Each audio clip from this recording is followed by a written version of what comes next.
After 36 years of marriage, she discovered a photo that shattered her entire world, and her billionaire husband couldn't stop her from walking away. What was in the photograph, and how did that photograph destroy their 36-year relationship? Don't miss Chapter 9. It will blow your mind. Hi, my beautiful and loyal family. Welcome back to Mr. Peter's Stories. May the Almighty bless every woman with unmatched strength, wisdom that guides generations, and a heart so radiant it lights up everyone around her. You are the foundation of families, the guardians of love, and the silent heroes whose sacrifices shape the world. May your courage be celebrated, your efforts honored, and your presence always cherished beyond measure. May your homes be filled with peace, your lives with endless joy, and your souls with comfort that no sorrow can touch. You deserve boundless love, profound respect, and every blessing life can offer for the grace you bring into the lives of others every single day. If your heart is true, like the video. If your love is real, write, "I am with Mr. Peter." Wendy Crewson's hands trembled as she stared at the photograph that proved her entire life had been a beautiful lie. The image was faded, edges worn soft from time, but the scene remained crystal clear. Rodney, cradling a newborn baby wrapped in a pink hospital blanket, standing beside a young blonde woman whose tired smile radiated joy. Both of them looked at the camera with the unmistakable expression of new parents, exhausted, overwhelmed, deeply in love. The date stamp in the corner showed a summer month from decades ago. The exact summer Rodney claimed he spent overseas building the foundation of his tech startup. The summer Wendy spent alone in their cramped apartment, pregnant with Iris, so violently sick she could barely lift her head from the toilet. The summer she begged him over crackling international phone lines to come home just for a week, just to hold her hand. The summer he said he couldn't, not if they wanted any future at all. She had believed him. God help her, she had believed every word. The photograph slipped from her fingers and fluttered back into the briefcase she'd found, hidden behind the loose paneling in Rodney's study. Wendy had been preparing for their anniversary party, clearing out old files to make space for the caterers, when her hand brushed against the false wall. The wood shifted, revealing a narrow cavity containing a leather briefcase she'd never seen before. The lock had been easy to pick, a skill she'd learned as a teenager back when she was still Wendy Morrison, a girl from Detroit who could fix anything mechanical and had dreams of teaching engineering. Before she became Mrs. Rodney Bartling and learned to smile through disappointment. Her hands shook as she reached back into the briefcase. Beneath the photograph lay a stack of papers held together with a rusted paperclip. Hospital bills from a facility in Portland, Oregon, not Singapore. Oregon. Pediatric care, obstetric services, all marked paid in full. Underneath those, love letters written in flowing feminine script on lavender stationery. The first one began, "My dearest Rod, I miss you already. She has your eyes, you know. Every time I look at our daughter, I see you staring back at me." Wendy's vision blurred. She blinked hard, forcing herself to keep reading. The letters spanned months, chronicling a life Rodney had lived parallel to the one he shared with her. There were references to midnight phone calls, to promises he made about leaving his complicated situation back home, to a future together once everything settled down. The final letter was desperate. "Rod, you said you'd be here for Christmas, our daughter's first Christmas. I'm starting to wonder if you ever meant any of it. Please call me. We need to talk about what happens next." There was no response tucked in with it, just that final plea, unanswered. Wendy pulled out the last document in the briefcase, a partial photocopy of a birth certificate. The father's name was listed as Rodney James Bartling, the mother, Juliet Ann Turner, the baby, Roxanne Marie Turner Bartling, days before that photograph was taken, less than a week before Wendy had given birth to Iris, alone except for her sister Lorraine, because Rodney was closing a crucial deal overseas. The study walls seemed to close in around her. Decades. She had given this man decades of her life. She'd abandoned her teaching career when he said his startup needed her administrative skills more than any classroom needed another teacher. She'd raised 3 children essentially as a single parent while he traveled constantly, building his empire. She'd stood by him through bankruptcy, through humiliating debt, through nights when they couldn't afford to heat their apartment and fed their babies before feeding themselves. And he had another child, another woman, another life she knew nothing about. But there was more in the briefcase. Wendy's fingers brushed against something small and metallic. A key. Attached to it was a business card for a law firm, Castellano and Associates, Grand Cayman. Her mind raced. Offshore accounts? More secrets. How deep did this deception go? The sound of tires crunching on the gravel driveway snapped Wendy back to reality. Rodney was home. She had perhaps 90 seconds before he walked through the front door. Her first instinct was to confront him immediately, to throw the photograph in his face and watch him scramble for explanations. But something stopped her, a cold, calculating clarity she didn't recognize in herself. If she confronted him now, he'd lie. He'd been lying for decades. He was clearly good at it. He'd minimize, justify, manipulate. Maybe he'd even turn it around somehow, make her feel guilty for snooping. That's what men like Rodney did. No. She needed to know everything first, every secret, every lie, every hidden corner of the life he'd stolen from her. With steady hands that surprised her, Wendy pulled out her phone and photographed every document in the briefcase. The picture, the bills, every letter, the birth certificate, the key and business card. She worked quickly, methodically, her heart pounding but her hands sure. Footsteps on the front porch.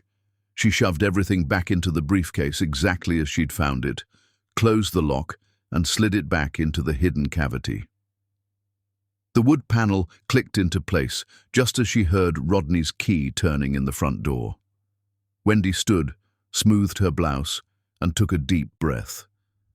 When she caught her reflection in the study window, she barely recognized herself. The woman staring back had the same face, the same dark brown skin, the same natural hair she'd recently let grow out after decades of straightening it for Rodney's business dinners. But her eyes looked different, harder, ancient. She walked out of the study and down the stairs, her footsteps light on the hardwood floors she'd refinished herself last spring while Rodney was in Tokyo, or at least that's where he'd said he was going. "Wendy?" Rodney's voice called from the foyer. "Honey, I'm home." He sounded cheerful, relaxed. Why wouldn't he be? His secret was safe, his double life intact, his devoted wife still playing her role perfectly. Wendy reached the bottom of the stairs and found him setting down his briefcase, a different one, sleek black leather, and loosening his tie. Rodney Bartling was still handsome in that distinguished way white men with money often were. Silver hair perfectly styled, tailored suit hiding the slight paunch he'd developed, blue eyes that crinkled when he smiled. He was smiling now as he looked at her. "There's my beautiful girl. How was your day?" Wendy crossed the foyer and kissed his cheek, just as she had thousands of times before. His cologne was familiar, expensive, the same brand he'd worn since his company finally went public and they could afford luxuries again. "Productive," she said, her voice steady. "I got the study cleaned out for the caterers. You've accumulated so much paperwork over the years. You didn't throw anything important away, did you?" His tone was light, teasing, but something flickered in his eyes. Concern. Fear. "Of course not," Wendy said, taking his briefcase from him. "I know better than to touch your business documents. I just made some space." The tension left his shoulders. "You're the best. What would I do without you? Die alone and unmourned if I have anything to say about it," Wendy thought. But she smiled and said, "You'd probably lose your head if it wasn't attached." Rodney laughed and pulled her into a hug. Wendy let herself be held, counting his heartbeats, steady and untroubled. the heart of a man who slept well despite his lies. "I'm starving," he said, releasing her. "What's for dinner?" "I made your favorite. Pot roast with those baby potatoes you like." His face lit up. "See, this is why I married you. You take such good care of me." He kissed her forehead and headed toward the kitchen, already talking about his day at the office, some meeting with investors, a contract that needed her to review the language because she was always better at catching the details than his lawyers. Wendy followed him, murmuring appropriate responses, playing her part. But her mind was elsewhere, already planning. She would find out everything. Every woman, every child, every hidden account, every secret Rodney Bartling had buried over decades of marriage. And then she would bury him with them. After dinner, after Rodney fell asleep with the TV remote still in his hand, Wendy slipped out of bed at midnight. She dressed in dark clothes, grabbed her purse, and retrieved the safety deposit box key she'd hidden in her bra all evening. The key was cool against her palm as she walked to her car, parked in the driveway behind Rodney's Mercedes. The night air was crisp, autumn settling into their suburban Connecticut neighborhood where every house looked the same and everyone's secrets stayed behind closed doors. Until now. Wendy started the engine and pulled out of the driveway, glancing once at their bedroom window. The lights were off. Rodney was sleeping peacefully, dreaming whatever dreams liars dream. She drove toward the bank whose name was printed on the key tag, her hands steady on the wheel, her heart beating a rhythm that sounded like revenge. Chapter 2. The Midnight Discovery. Some secrets are buried so deep that finding them changes who you are forever. Wendy sat in her car outside Bridgeport Savings and Trust as dawn broke over the parking lot. She'd been there for hours, parked in the back corner, waiting for the bank to open. She'd brought coffee and a breakfast sandwich she couldn't eat. Her stomach was twisted too tight for food. When the lights inside finally flickered on, Wendy watched as employees filtered in through the back entrance, preparing for another ordinary day. None of them knew that in about half an hour one of their customers would discover her entire marriage was a fraud. She waited until the bank had been open long enough to handle customers but not yet be crowded. Then she grabbed the key, checked her reflection in the rearview mirror, and stepped out into the cool morning air. The bank was typical. Marble floors, high ceilings, the hushed atmosphere of money being managed. A young woman at the front desk looked up as Wendy approached. "Good morning. How can I help you?" Wendy's voice was steady. "I need to access a safety deposit box." "Of course. Do you have your key and identification?" Wendy produced both. The key was labeled with a box number. Her ID still read Wendy Morrison Bartling, though she'd been thinking about that hyphen differently since last night. The clerk led her through a heavy door into the vault area, a room lined floor to ceiling with small brass doors. She located the box, inserted the bank's master key alongside Wendy's, and turned both simultaneously. The door swung open, revealing a long metal drawer. "Take your time," the clerk said, gesturing toward a private room. "Just let me know when you're finished." Wendy carried the drawer to the small room and closed the door. Her hands trembled as she lifted the lid. Passports, 4 of them, stacked neatly on top. She opened the first one, and Rodney's face stared back at her, but the name read Robert Brennan. The second, Randall Bishop. The third, Richard Bartlett. The fourth was his real passport, Rodney James Bartling, but even that felt false now. Beneath the passports lay property deeds. Wendy spread them across the small table, her breath coming faster. A house in Vancouver, an apartment in Miami, a villa in Costa Rica, another property in Austin, all purchased over the years, all in Rodney's various names. Bank statements came next, printed on thick paper from institutions she'd never heard of. Accounts in the Caymans, in Switzerland, in Singapore. The balances made her dizzy. Millions. Tens of millions. Money she didn't know existed while she clipped coupons and waited for sales at the grocery store because Rodney always said they needed to be careful with spending. But it was the folders that destroyed her. 8 manila folders, each labeled with a woman's name. Wendy opened the first one with shaking hands. Juliet Turner. The photograph from the briefcase was paper-clipped to a birth certificate for Roxanne Marie Turner Bartling. But there were other photos too. Roxanne as a toddler, as a teenager, graduation pictures. Recent ones showed a young woman, beautiful, smiling, holding a college diploma. Rodney had been there for milestones Wendy had documented alone with their own children. The second folder, Gina Caldwell. Location, Costa Rica. Marriage certificate from a beach ceremony. Photos of Rodney with Gina and her son. Notes in Rodney's handwriting. Birthday June, allergies peanuts. Soccer practice Thursdays. He'd remembered the allergies. He'd barely remembered their own children's birthdays without Wendy's reminders. Wendy forced herself to open the remaining folders, each one revealing another life Rodney had constructed. Autumn Zhang, Vancouver, one daughter, Lay Park, Chicago, one daughter attending private school. Diane Morales, Austin, pregnant in the most recent photo, hand resting on her swollen belly. Sienna Wolf, Boston, so young, barely mid-20s, photo taken just months ago. There were 2 more folders, but these contained only obituaries and police reports. Camila Vega, Miami. The newspaper clipping showed a beautiful Cuban woman who died in a boating accident.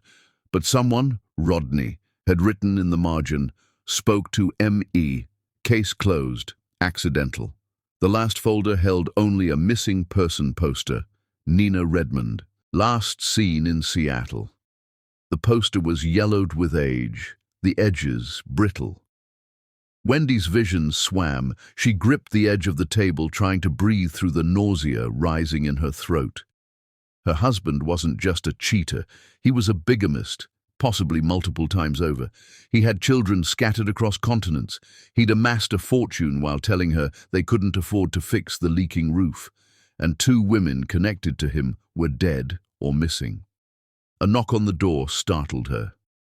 "Mom, is everything all right?" Wendy cleared her throat. "Yes, just a few more minutes, please." She pulled out her phone and began photographing everything. Every document, every photo, every damning piece of evidence. Her hands moved mechanically, her mind numb with shock. At the bottom of the drawer was one more document, a folder labeled Contingency Plan.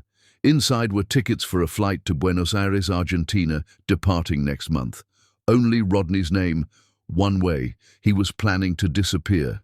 Wendy stared at the tickets, reality crystallizing into something sharp and cold. Rodney wasn't just maintaining multiple families, he was preparing to abandon all of them, to vanish with his hidden fortune and start fresh somewhere no one could find him. She thought about their anniversary party coming up, about Iris's pregnancy announcement at Sunday dinner, about Desmond asking to borrow money for his new business while Rodney claimed they were stretched thin, about Quinn calling late at night, crying because her father never seemed to have time for her anymore. All of it was performance. All of it was lies. Wendy finished photographing the documents, placed everything back exactly as she'd found it, and slid the drawer back into its slot. She walked out of the private room, returned the box to the vault, and thanked the clerk with a smile that felt like shattered glass. In her car, she sat gripping the steering wheel, staring at nothing. The morning sun was higher now, warming the parking lot, ordinary people going about their ordinary days. But Wendy's world had just exploded. Her phone buzzed. A text from Rodney. "Morning, beautiful. Meeting running late. Don't wait up for lunch. Love you. Love you." The words made her stomach turn. She didn't respond. Instead, she scrolled through her contacts until she found Lorraine's number. Her sister answered on the second ring. "Wendy, it's barely morning. What's wrong?" Wendy's voice was hollow. "I need to see you, now, and I need the name of that investigator you used when you divorced Gerald." There was a pause. Then Lorraine's voice turned sharp, protective. "What did that son of a bitch do?" "Everything," Wendy whispered. He did everything. She started the car and pulled out of the parking lot, her phone ringing as Lorraine called back immediately, but Wendy couldn't talk. Not yet. Not until she figured out how to put into words the fact that her entire life had been a carefully constructed stage play, and she'd been the only one who didn't know she was acting. Chapter 3. The Investigator.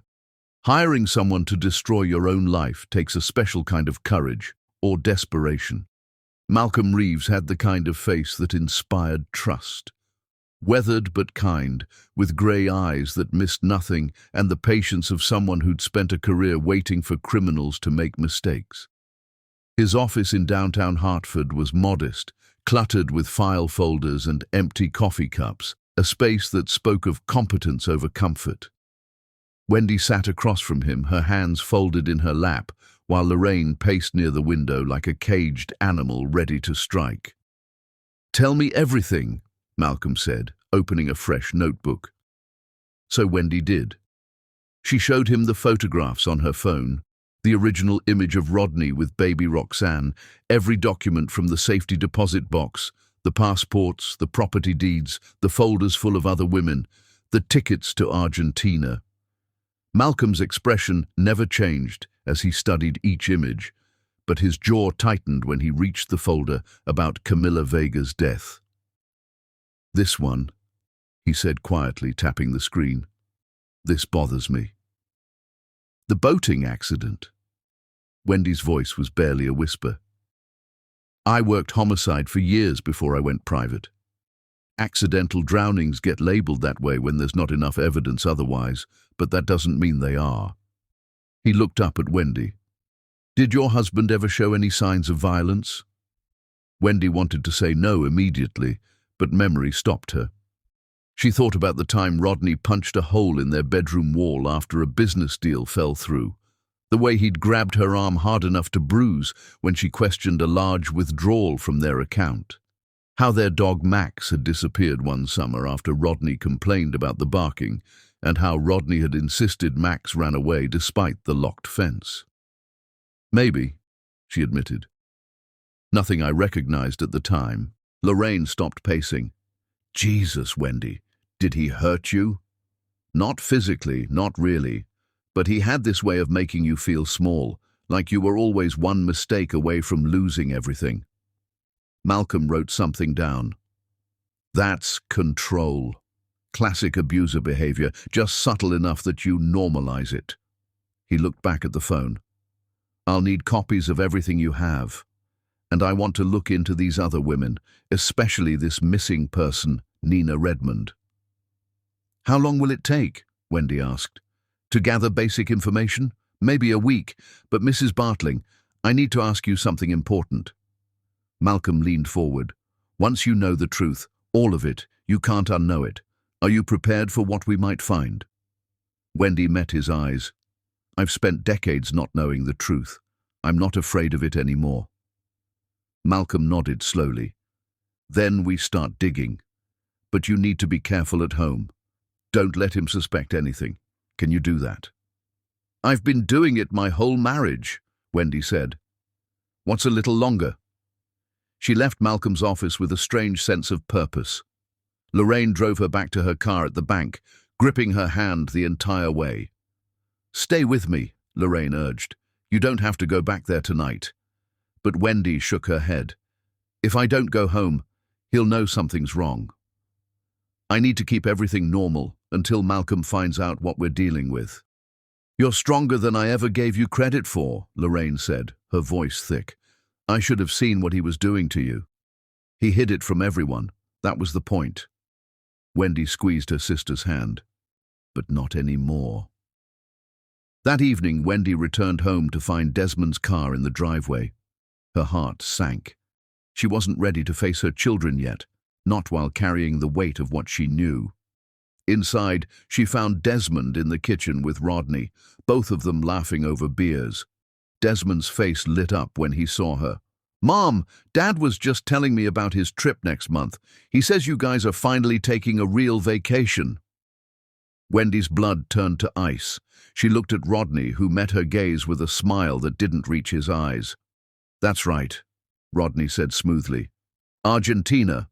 I've always wanted to show your mother Buenos Aires. We leave in a few weeks.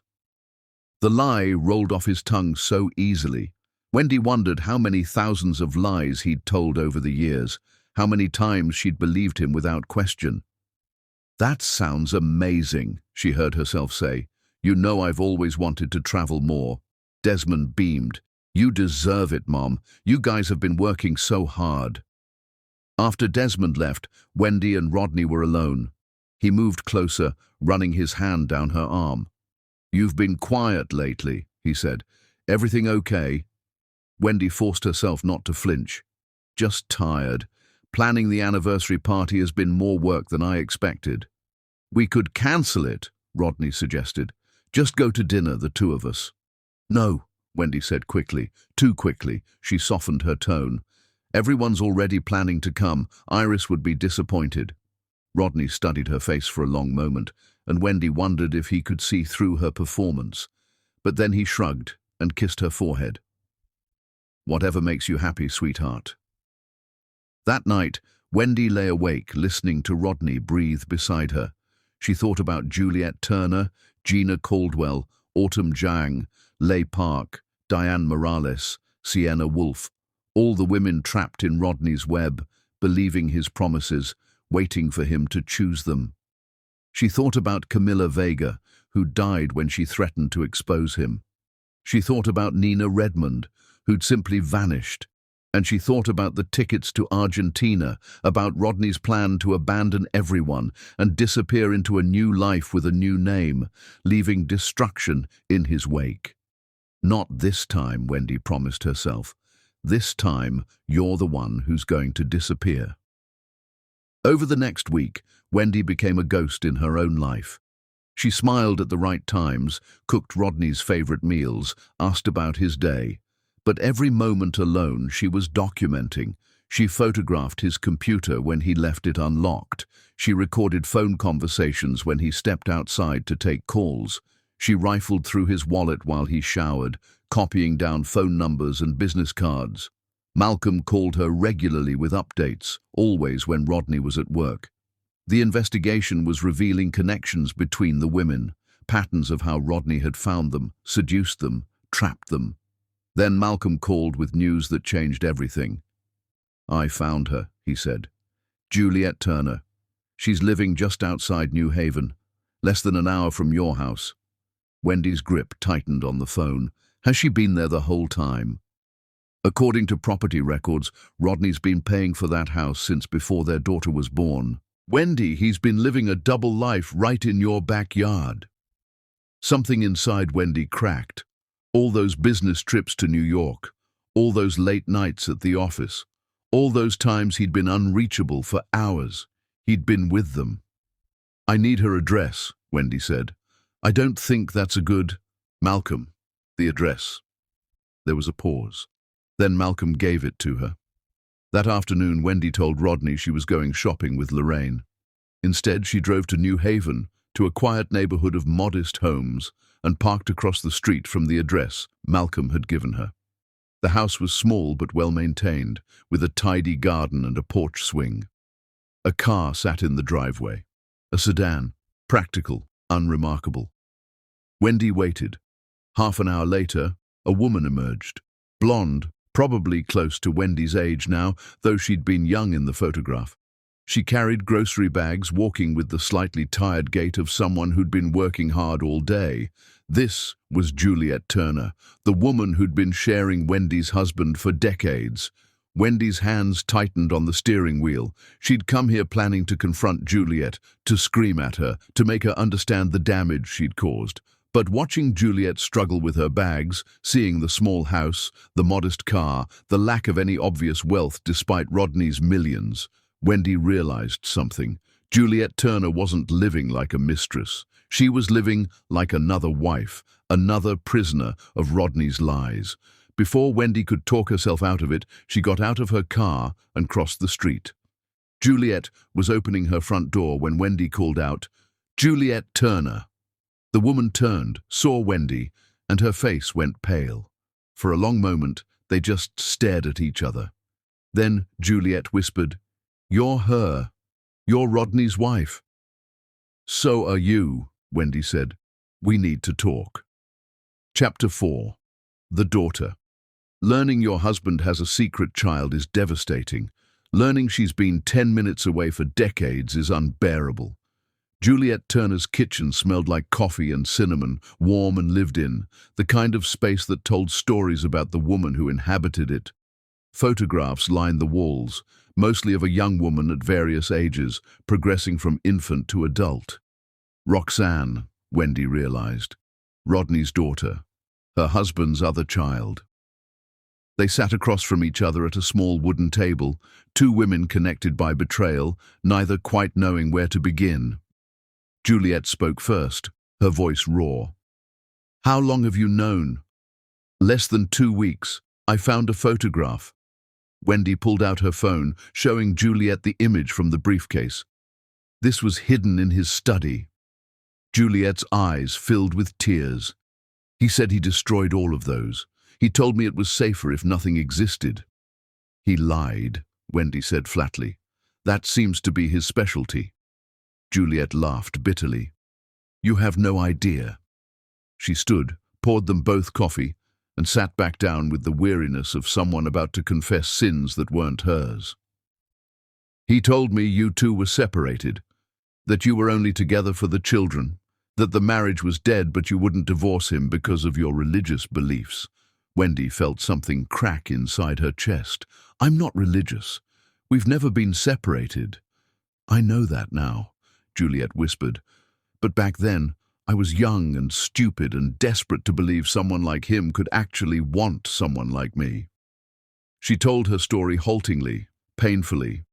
She'd met Rodney at a tech conference where she was working as a hotel receptionist. He'd been charming, attentive, everything her ex-boyfriend hadn't been. He pursued her with flowers and late-night conversations, told her she was brilliant and beautiful and deserved better than her minimum-wage job. When she got pregnant, he'd been thrilled, promised her a future, rented her this house, set up an account for expenses, swore he'd leave his wife once his business stabilized. "But he never left," Juliet continued, staring into her coffee. "The business stabilized, the kids grew up, and he still kept coming here, playing house for a few hours, then disappearing back to his real life. Eventually I stopped asking when. I just accepted that this was what I got." "Why didn't you leave him?" Wendy asked. "Where would I go?" Juliet's voice broke. "I have a daughter. He controlled all the money. I tried to get a job once, and he told me if I did, he'd stop supporting Roxanne. He'd let her drop out of college, ruin her future. So I stayed.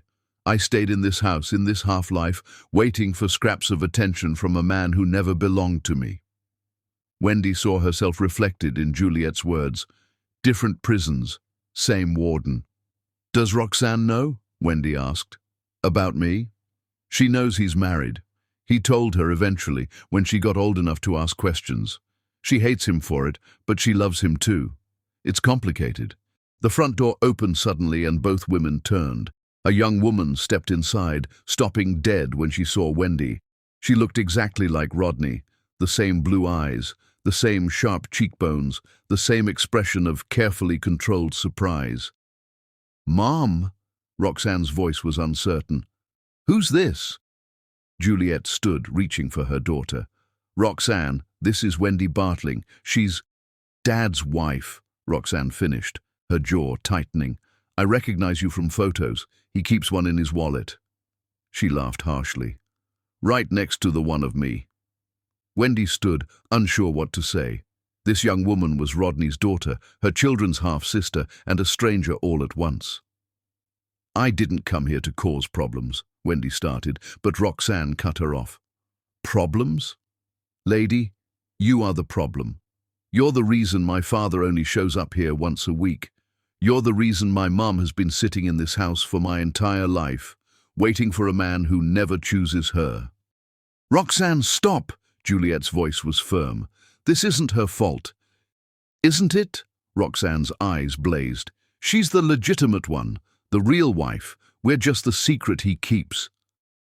Wendy felt something shift inside her. You think I'm legitimate? You think I'm the chosen one? She pulled out her phone, showing them the photographs from the safety deposit box. He has 6 other families, Roxanne. Maybe more. And next month, he's planning to abandon all of us and flee to Argentina with millions he stole from his own company. The room fell silent. Juliet and Roxanne stared at the phone, scrolling through image after image of other women, other children, other lives Rodney had constructed. "Oh my God," Juliet breathed. "We're not special. We're not even unique." Roxanne sank into a chair, her anger crumbling into devastation. "I have other siblings." "Yes," Wendy said quietly, "half-siblings scattered across the world, and I have an investigator looking into 2 women connected to your father who are dead or missing." Juliet's face went white. "Dead?" Wendy told them about Camilla Vega, about Nina Redmond, about Malcolm's suspicions. With every word, she watched their faces transform from hurt to horror. "He wouldn't," Juliet whispered, but her voice held no conviction. "Wouldn't he?" Wendy countered. "Look at what he's already done. Look at how many lives he's destroyed without a second thought. If someone threatened to expose him, what would he do?" Roxanne stood abruptly, pacing the small kitchen. "Last month, Dad came here acting strange, nervous. He kept asking Mom if anyone had contacted her, if she'd talked to any reporters or investigators. When she said no, he seemed relieved." Wendy's pulse quickened. "He's worried. Something spooked him." "Or someone," Juliet added. She looked at Wendy with dawning realization. "You're not here just to yell at me. You're gathering information." "I'm building a case," Wendy corrected. "I'm going to expose him for everything he's done. But I can't do it alone. I need testimony from the women he's victimized. I need proof of his lies, his manipulation, his crimes." Juliet shook her head. "If I testify against him, he'll cut me off completely. I have no job, no skills, nothing. How am I supposed to survive?" "The same way you'll survive when he disappears to Argentina and leaves you with nothing," Wendy said bluntly. "Because that's what's going to happen. You've seen the tickets. He's leaving, and when he does, all the support he's been giving you vanishes. You'll lose this house, lose everything." Roxanne grabbed her mother's hand. "She's right, Mom. He's been pulling away lately, canceling visits, making excuses. I told you something felt wrong." Juliet looked between them, tears streaming down her face. "I spent my whole life waiting for him, and you're telling me it was all for nothing."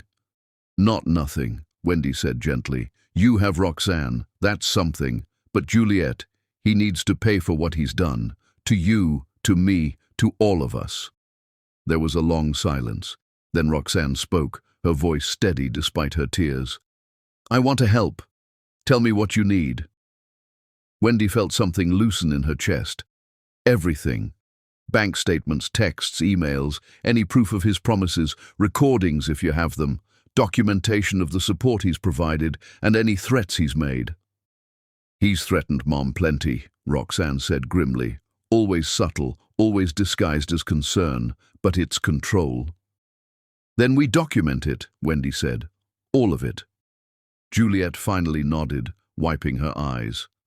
"What happens to us after, when this is all over?" "I don't know," Wendy admitted, "but I promise you this. Whatever Rodney has hidden, whatever money he's stolen, I'm going to make sure every woman he's hurt gets a share. You won't be left with nothing." They spent the next few hours going through Juliet's records. She'd kept everything, decades of receipts, emails, text messages, even handwritten notes from Rodney. Together, they built a timeline that showed his pattern of manipulation, his escalating control, his careful construction of lies. As evening approached, Wendy prepared to leave. At the door, Juliet grabbed her arm. "I'm sorry," Juliet said, "for my part in this. I should have questioned more, should have seen through him sooner." Wendy looked at this woman who'd been another casualty of Rodney's selfishness and felt her anger shift. Juliet wasn't the enemy. Neither were any of the other women. "We were all victims," Wendy said, "but we don't have to stay that way." Driving home, Wendy's phone rang. Malcolm. "We found something," he said without preamble. "Gina Caldwell, the wife in Costa Rica. She's been trying to reach you." Wendy's heart hammered. How does she even know about me? She hired her own investigator. Rodney got sloppy, left a paper trail. She's not the only one who's figured out he's been lying. We've got at least 3 other women who know something's wrong and are starting to connect the dots. Can you put me in touch with them? Already done. I sent you their contact information. But Wendy, there's something else. Something you need to know about the woman who died, Camila Vega. Wendy pulled over to the side of the road, her hands shaking. Tell me. Her sister, Rosa, has been investigating the death privately. She has evidence that Camila called Rodney the night she died, threatening to go to the police about his fraud. 2 hours later, she was dead. Can Rosa prove it? Not yet, but she's got phone records, witness statements that were never properly investigated, and she's willing to push for the case to be reopened. If we can connect Rodney to that death, we're not just talking about fraud and bigamy anymore. We're talking about murder, Wendy finished. Exactly. Wendy sat in her car on the side of the road, watching traffic flow past, normal people living normal lives. She thought about going home, crawling into bed next to a man who might be a killer, but she also thought about Camila Vega, about Nina Redmond, about all the women still trapped in Rodney's web of lies. Connect me with Rosa, Wendy said, and with all the other wives. It's time we all had a conversation. Are you sure about this? Malcolm asked. Once you start bringing them together, there's no going back. Rodney will find out eventually. Good, Wendy said coldly. Let him find out. Let him feel what it's like when your whole world collapses around you and there's nothing you can do to stop it. She hung up and started the car, heading home to play the role of devoted wife one more time. But now she wasn't alone. Now she had allies, and together they were going to destroy him. Chapter 5. The Performance. The hardest role of her life was pretending to love a monster while gathering evidence to bury him. Sunday dinner at the Bartling house had always been a family tradition. Wendy set the table with her grandmother's china, the good silverware, crystal glasses that caught the late afternoon light. Everything perfect, everything in its place, just like always, except nothing was like always, not anymore. Iris arrived first with her husband, Brandon, her hand resting protectively on the small curve of her belly. Desmond came next, carrying a bottle of expensive wine. Quinn was last as usual, rushing in apologizing about traffic while hugging everyone. Rodney presided over it all like a benevolent king, pouring drinks, asking about their lives, playing the devoted father with an ease that made Wendy's stomach turn. She watched him from the kitchen doorway while pretending to check the roast. This man had held their babies, taught them to ride bikes, walked Iris down the aisle at her wedding. He'd also abandoned them emotionally their entire lives, choosing his secret families over the legitimate one again and again, and they had no idea. Mom. Iris appeared beside her, concern creasing her forehead. You okay? You seem distant. Wendy forced a smile, touching her daughter's face. Just emotional. You know how I get. About the baby? Iris's expression softened. I know it's big news. I'm scared too. If only fear were the problem. Wendy pulled Iris into a hug, breathing in her daughter's familiar scent, vanilla and something floral. How could she tell Iris that her father was a fraud, that the family they'd built together was constructed on quicksand? Not yet. Not until she had everything in place. They gathered at the dining table, Rodney at the head as always, Wendy at the opposite end. The children filled the space between them with laughter and stories, unaware of the chasm widening beneath their feet. Halfway through dinner, Iris stood, tapping her glass with a fork. We have an announcement. Brandon grinned beside her, taking her hand. We're pregnant, Iris said, her voice trembling with joy. "You're going to be grandparents." The table erupted. Desmond jumped up to hug his sister. Quinn squealed and rushed around the table. Rodney's face lit up with what looked like genuine delight, and for a moment, Wendy almost believed it. "That's wonderful, sweetheart," Rodney said, moving to embrace Iris. "Your mother and I are so happy for you." Wendy found herself pulled into the celebration, hugging Iris, feeling the life growing inside her daughter. A grandchild, a new generation. And all Wendy could think was, what kind of grandfather will Rodney be? Will he abandon this child too, the way he's abandoned so many others? "We should toast," Rodney announced, pouring champagne. He raised his glass. "To Iris and Brandon, and to the newest member of our family, may they know nothing but happiness and love." The hypocrisy of those words nearly made Wendy choke. They toasted, they celebrated. And through it all, Wendy played her part perfectly. The excited grandmother-to-be, the supportive mother, the devoted wife. After dinner, while Rodney took the kids outside to show Desmond something in the garage, Lorraine appeared in the kitchen doorway. Wendy hadn't even known her sister was coming. "Iris called me," Lorraine said quietly. "Said you seemed off. I told her I was nearby and would stop in." Wendy's hands stilled over the dishes she was washing. "I'm fine. You're a terrible liar. Always have been." Lorraine moved beside her, taking a dish towel. "How much longer can you keep this up?" "As long as it takes," Wendy whispered. "Malcolm is coordinating with the other women.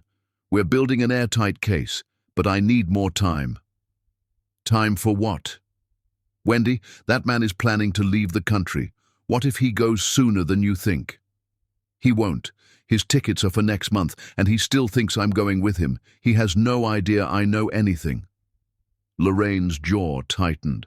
"And what about our babies? When are you going to tell them their father is a monster?" "After," Wendy said firmly. "After we have everything in place. After he can't talk his way out of it or manipulate them into doubting me. They need to see the proof with their own eyes." Laughter drifted in from outside. Through the window, Wendy could see Rodney with their children, his arm around Iris, gesturing animatedly while telling some story.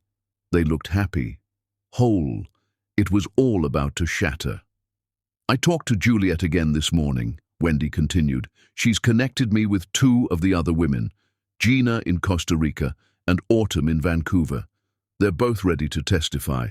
Malcolm is working on reaching the others." "What about the dead woman, Camilla?" "Rosa, her sister, has evidence that was never properly investigated. She's pushing to reopen the case. If we can prove Rodney was involved." Wendy's voice trailed off. "Then we're not just talking about fraud," Lorraine finished. "We're talking about murder." The word hung between them, heavy and terrible. That night, after everyone left and the house fell quiet, Wendy lay in bed beside Rodney. He was reviewing documents on his tablet, glasses perched on his nose, looking every inch the successful businessman. "That was nice," he said absently, "having everyone together." "Yes," Wendy agreed. Iris seemed happy. "A grandchild," Rodney smiled. "Hard to believe we're old enough for that." Wendy thought about Rodney's other grandchildren, the ones in Costa Rica, the ones he'd never told her about, the ones he saw a handful of times during the year while pretending to be on business trips. "Rodney," she said carefully, "this trip to Argentina, are you sure we can afford it? With the baby coming, I thought we might want to save money to help Iris and Brandon." Something flickered across his face. "We can afford it. I've been setting aside money specifically for this trip. It's important to me, Wendy. I want to spend quality time with you, just the two of us, before life gets hectic with grandchildren." The lies flowed so smoothly, no hesitation, no guilt, just performance. "That's sweet," Wendy said, and she reached for his hand. He squeezed her fingers, smiling. "I love you. You know that, right?" Wendy looked into his eyes, the eyes she'd looked into thousands of times over decades of marriage, and saw a stranger. I know, she lied. Over the next week, Wendy's double life intensified. During the day, she coordinated with Malcolm and the other women. Gina sent financial records showing Rodney's support payments and promises. Autumn provided emails where Rodney described Wendy as his business partner rather than his wife, claiming he stayed with her only because she held shares in his company. Lay from Chicago revealed that Rodney had married her in a traditional ceremony, complete with paperwork that he assured her was legal. It wasn't. The marriage wasn't recognized internationally, and Rodney knew it. Diane in Austin was the most recent victim, young and pregnant and terrified. She'd discovered Rodney's lies when she tried to add him to her lease, and the landlord informed her the man she knew as Richard Bartlett didn't exist in any database. Each woman's story added another piece to the puzzle of Rodney's decades of deception, but the most disturbing information came from Sienna, the youngest woman in Rodney's web. Malcolm set up a secure video call with her. When Sienna's face appeared on screen, Wendy was struck by how young she looked, barely out of college, with the kind of innocence that made Wendy's heart ache. "Thank you for talking to me," Wendy said gently. "I know this must be difficult." Sienna's eyes were red from crying. "He told me he was divorced. He showed me pictures of his ex-wife, you, and said you'd had a bitter split. He said you were trying to take everything from him. That's why he had to be careful with money." "I'm not divorced," Wendy said. "I didn't even know you existed until a week ago." Sienna's face crumpled. "I'm so stupid. I should have seen through him." "You're not stupid. You're a victim. We all are." Wendy leaned forward. "Sienna, Malcolm says you have information about Rodney becoming violent." Sienna nodded, wiping her eyes. "I tried to break up with him last month, told him I was moving to Seattle for a job opportunity. He showed up at my apartment and—" She pulled down her collar, showing a fading bruise. "He grabbed me, told me I wasn't going anywhere, said he'd invested too much in me to let me leave." Wendy felt cold rage settle in her chest. "Did you file a police report?" "I was too scared. He apologized the next day, sent flowers, said it would never happen again, but then he started showing up unannounced, checking my phone, demanding to know where I was every minute. I feel like I'm being watched all the time." "You probably are," Malcolm interjected from off-screen. "I did a sweep of her apartment yesterday, found a tracking device in her car and listening equipment in her bedroom." Wendy's blood ran cold. "He's monitoring you?" "And probably others," Malcolm said grimly. "I'm having all the women check their homes and vehicles. If Rodney's this paranoid, he's preparing for something." After the call ended, Wendy sat in her car. She'd driven to a parking garage to ensure privacy and tried to process what she'd learned. Rodney wasn't just a liar and a bigamist. He was surveilling his victims, potentially hurting them, controlling every aspect of their lives. And she was sleeping next to him every night. Her phone buzzed. A text from an unknown number. "This is Rosa Vega, Camilla's sister. Malcolm gave me your number. We need to talk about what my sister discovered before she died. Call me." Wendy's hands shook as she dialed. Rosa answered immediately. "Mrs. Bartling? Call me Wendy, please." "Wendy, then. I've been investigating my sister's death privately for a long time. The police said it was an accident, but Camilla was an experienced boater. She wouldn't have drowned that way." "What do you think happened?" "I think your husband killed her." Rosa's voice was steady, matter of fact. "The night she died, Camilla called me. She was terrified. She said she'd discovered Rodney was married to at least 3 other women and had children all over the world. She'd confronted him, threatened to go to the police." Wendy gripped the phone harder. "Do you have proof?" "I have her phone records showing she called him that night. I have text messages between them. And I have something else. A witness who saw Rodney at the marina where Camilla died. But the witness was never properly questioned because the police ruled it an accident so quickly." "Why would they do that?" Rosa laughed bitterly. "Because Rodney donated a lot of money to the police benevolent fund. Because he had connections. Because rich white men don't get investigated thoroughly in this country, especially when their victims are women of color. Wendy thought about Camilla, young, beautiful, Cuban, and felt sick. What do you need from me? Help me reopen the case. With all these other women coming forward, with proof of his pattern of behavior, maybe the police will actually listen this time. Maybe we can get justice for Camilla.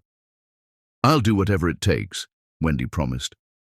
That night, Wendy came home to find Rodney in an unusually good mood. He'd made dinner, a rarity, and set candles on the table. What's the occasion? Wendy asked, forcing herself to smile. Do I need an occasion to romance my wife? He pulled out her chair. I just realized I've been distracted lately. I want to make sure you know how much you mean to me. They ate by candlelight, Rodney asking about her day, telling jokes, being charming in the way he'd been when they were young. It was a performance, Wendy knew now. Everything was always a performance. But she played along, laughing at his jokes, touching his hand across the table, because that's what you did when you were gathering evidence against a predator. You made him think he was still winning. After dinner, Rodney pulled her close, swaying to music playing from his phone. Remember when we used to dance in our first apartment, he murmured. No furniture, no money, just us and a dream. Wendy remembered. She also remembered being pregnant and alone while he built secret families across the country. I remember, she said, resting her head against his chest, counting his heartbeats, wondering if a heart that beat so steadily could belong to a monster. I want to get back to that, Rodney continued. That's why Argentina is so important. A chance to reconnect, to remember who we were before life got complicated. Complicated. What a delicate word for decades of systematic betrayal. I'm looking forward to it, Wendy lied.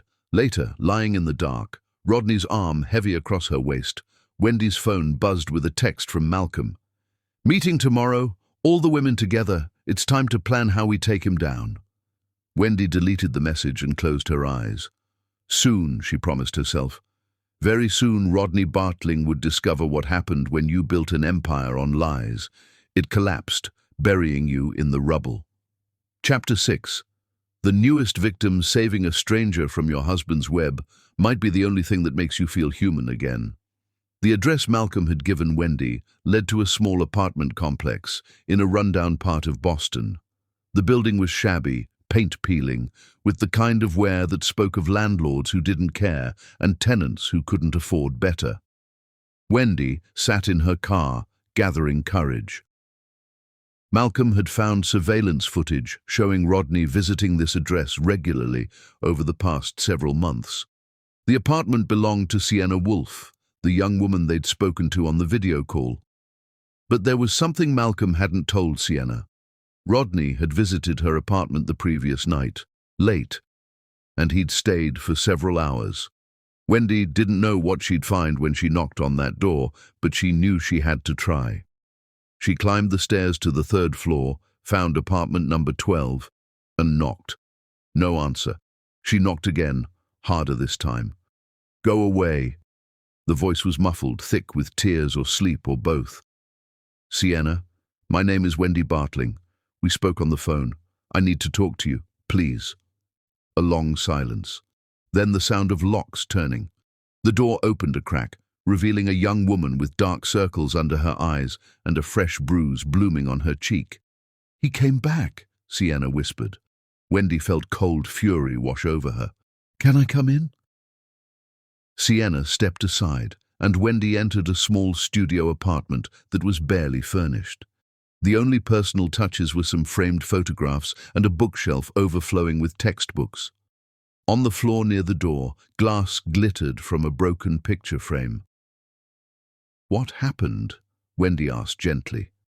Sienna sank onto her futon, pulling a blanket around herself despite the warmth of the apartment. After I talked to you and Malcolm, I started going through my things, looking for the tracking devices you mentioned. I found one in my purse. I was so angry, I threw it in the trash. And Rodney noticed you stopped moving? He showed up at midnight, pounding on the door, demanding to know why I went off the grid. I tried to stay calm, told him my phone died and I was sleeping, but he knew I was lying. She touched her bruised cheek. He's never hit my face before. Usually he's careful to hurt me where no one can see. Wendy sat beside her, rage and protectiveness warring in her chest. This girl was young enough to be her daughter. You can't stay here. He knows where you live. If he's escalating, it's not safe. I have nowhere else to go. My family. Sienna's voice broke. Rodney made me cut ties with them. Said they were toxic, that they didn't support me.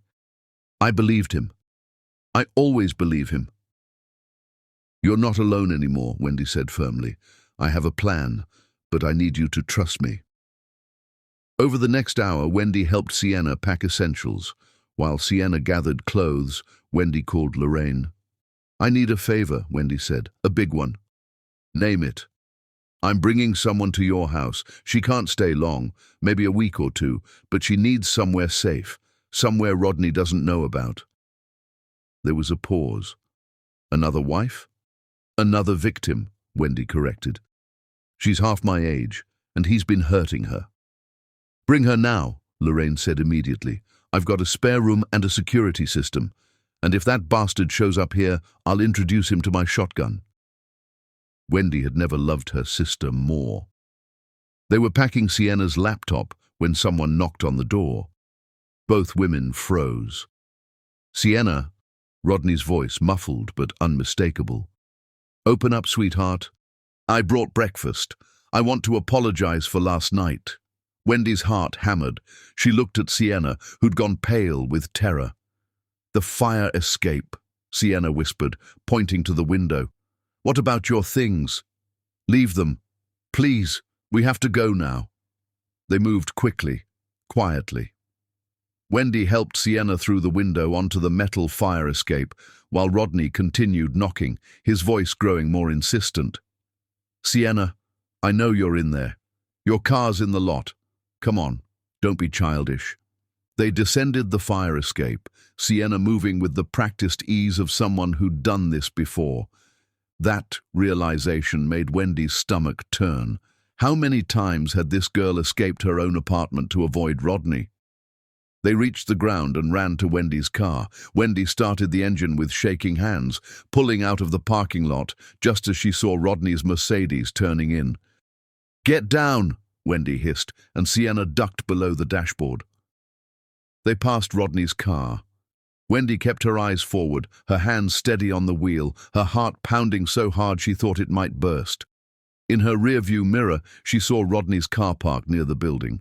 He got out, carrying a bag from an expensive bakery, looking for all the world like a caring boyfriend bringing apology pastries. Only when they were several blocks away did Wendy let out her breath. You can sit up now. Sienna emerged from the footwell, tears streaming down her face. What if he finds out you helped me? What if he hurts you? Let him try, Wendy said grimly. I'm not some girl he can intimidate. I'm his wife, and I know things he doesn't think I know. They drove to Lorraine's house in silence. Lorraine was waiting on the porch, and she pulled Sienna into a hug the moment they arrived, mothering her in a way that made Sienna break down completely. You're safe here, Lorraine promised. Nobody gets past me. After settling Sienna in the guest room, Wendy and Lorraine sat in the kitchen drinking coffee that neither of them wanted. He's getting desperate, Lorraine said. Violent. That means he knows something's wrong. Or he's always been like this, and I just never saw it, Wendy countered. How many times did he hurt those women where I couldn't see? How many of them were too scared to leave? Her phone buzzed. A text from Malcolm. Meeting confirmed for tomorrow evening. All 6 women will be there via video, plus Rosa Vega. This is happening, Wendy. Tomorrow. One more day of pretending everything was normal. One more day of sleeping beside a man who was becoming more dangerous by the hour. That evening, Wendy returned home to find Rodney in his study, staring at his computer with an intensity that made her pause in the doorway. Everything okay? She asked. He looked up, and for a moment his expression was unguarded, frustrated, almost frightened. Then the mask slid back into place. "Fine. Just dealing with some security issues at the office." "Anything serious?" "Nothing I can't handle." He closed his laptop and stood, crossing to her. "Where were you all day?" "I tried calling." "Shopping with Lorraine. My phone died." The lies came easier now. "I should have charged it. Sorry." He studied her face, and Wendy forced herself to meet his gaze without flinching. After a moment, Rodney nodded. "How was your sister?" "Good. She asked about the anniversary party. Wants to know if she can bring someone." "Of course." Rodney's smile didn't reach his eyes. "The more the merrier." That night, Rodney made love to her with an intensity that felt almost frantic, and afterward he held her tighter than usual, his face buried in her hair. "I love you," he murmured. "You know that, right? Whatever happens, I love you." Whatever happens. The words sent ice down Wendy's spine. "I know," she whispered into the darkness, and felt him relax against her. Within minutes, he was asleep. Wendy lay awake, listening to his breathing, thinking about Sienna's bruised face and Camilla Vega's suspicious death, and all the women scattered across the world who'd believed Rodney's lies. Tomorrow they would all come together. Tomorrow they would build their case. And soon, very soon, Rodney Bartling would discover what happened when the women you underestimated decided to fight back. Wendy slipped out of bed, careful not to wake him, and checked her phone in the bathroom. A message from Juliet. "Roxanne found something in Rodney's old emails. You need to see this." The attachment was a scanned document, adoption papers for a child in Australia, signed by Rodney under one of his false names. Another child, another secret, another life he'd touched and abandoned. Wendy looked at herself in the bathroom mirror. This woman with grey in her hair and lines around her eyes. This woman who'd given decades to a man who deserved none of it. No more, she promised her reflection. Tomorrow, the reckoning would begin. Chapter 7. The Trap. The best revenge is making a man believe he's won right before you take everything. The video conference room at Malcolm's office was small and cramped, but it held something powerful. 7 women connected by one man's lies, all of them ready to burn his world down. Wendy sat at the head of the table, flanked by Malcolm and Lorraine. On the screen before her were 6 faces: Juliet from Connecticut, Gina calling from Costa Rica, Autumn in Vancouver, Leigh in Chicago, Diane in Austin, and Sienna connected from Lorraine's guest room. In person, Rosa Vega sat to Wendy's left, her eyes hard with the kind of anger that came from grief unresolved. "Thank you all for coming," Wendy began. "I know this is difficult. Some of you have been living with Rodney's lies for years, others are just discovering the truth, but we all have one thing in common. We deserve justice." "Justice," Gina repeated bitterly from Costa Rica. "How do we even begin to get that? The man has been lying to me for nearly 2 decades. My son asks why his father only visits a few times during the year. What am I supposed to tell him?" "The truth," Wendy said simply. "That's what we tell all of them, the truth." Malcolm pulled up a presentation on the screen beside the video feeds. "I've spent the last 2 weeks building a comprehensive case against Rodney Bartling. What we have is unprecedented. Evidence of bigamy in multiple jurisdictions, fraud, tax evasion, misappropriation of corporate funds, and potentially homicide." He clicked through slides showing bank records, property deeds, marriage certificates, birth certificates. The evidence was overwhelming. "The problem," Malcolm continued, "is that Rodney has resources, money, connections, lawyers. If we come at him piecemeal, he'll fight us individually, drag things out, maybe even flee the country before we can stop him." "So what do we do?" Autumn asked from Vancouver. "We coordinate," Wendy said. "We hit him all at once, from every direction, so fast and so hard he can't recover. Criminal charges, civil suits, public exposure. We don't give him time to spin the narrative or hide assets." There's risk, Malcolm warned. When cornered, dangerous men become more dangerous, especially if he suspects what's coming. He already suspects something, Rosa interjected. Before my sister died, she told me Rodney was paranoid, checking over his shoulder constantly. He knew someone was getting close to the truth. Then we have to move quickly, Wendy said. She looked at each woman on the screen. I need to know you're all committed, because once we start this, there's no going back. One by one, they nodded. Juliet spoke first. I wasted my whole life waiting for him. I'm done waiting. Let's take him down. Gina was next. My son deserves better than a father who treats him like a secret. I'm in. Autumn, Leigh, Diane, and Sienna all agreed. Finally, Rosa spoke, her voice thick with emotion. My sister died because of him. If we can prove it, if we can make him pay for what he did to Camilla, then I'll do whatever it takes. Malcolm pulled up a timeline. Here's the plan. We've coordinated with federal prosecutors, local police in multiple jurisdictions, and the SEC. On the same day, we'll file criminal complaints, initiate civil suits, and hold a press conference revealing everything. The media attention will make it impossible for local authorities to sweep this under the rug. What about his trip to Argentina? Juliet asked. Those tickets are for next month. What if he runs before we're ready? He won't, Wendy said quietly. Everyone turned to look at her. Because I'm going to make sure he thinks everything is fine. I'm going to be the perfect wife, excited about our trip, counting down the days. I'll give him no reason to suspect anything. That's dangerous, Lorraine protested. You'll be alone with him, Wendy. Look what he did to Sienna. Look what might have happened to Camilla. I'll be careful, Wendy promised, and Malcolm will have surveillance on the house. If anything seems wrong, we move up the timeline. They spent the next several hours coordinating details. Each woman had her role, gathering final documentation, giving statements to authorities, preparing to testify. Rosa would push to have Camilla's case reopened. Sienna would file assault charges. As the meeting was breaking up, Diane spoke hesitantly from Austin. What happens after? When this is all over and he's in prison or deported or whatever, what happens to us? To our kids? It was the question they'd all been thinking. We survive, Wendy said firmly. We pool resources, we support each other, and we make sure our children know they're not responsible for their father's sins. We build something better than what he left us. After everyone disconnected, Wendy sat alone in the conference room with Malcolm.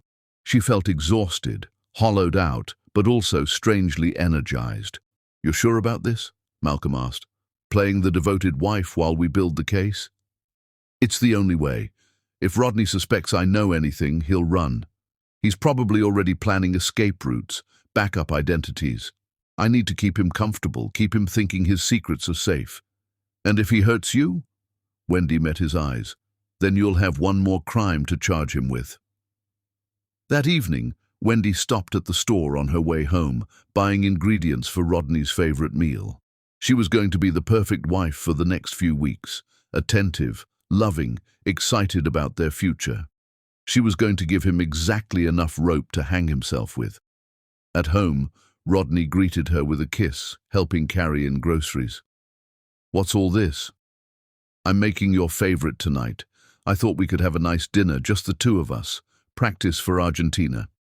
She smiled at him, and it felt like her face might crack from the effort. Rodney's expression softened. "You're amazing. You know that? I don't tell you enough."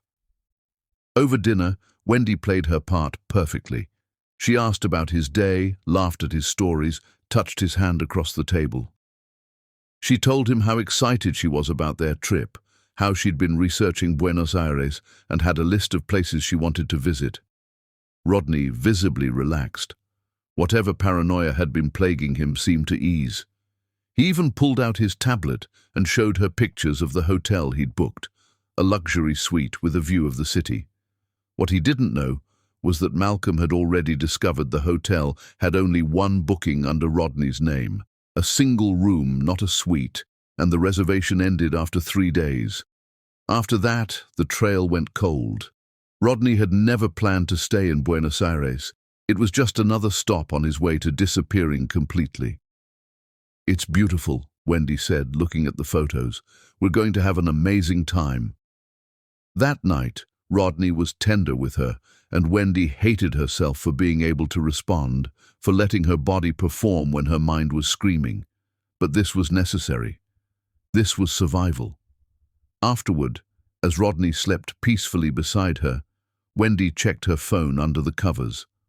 Messages from the other women, all confirming they'd completed their tasks. Documents filed, statements given, evidence secured. Everything was in place. Just a few more weeks of playing the perfect wife.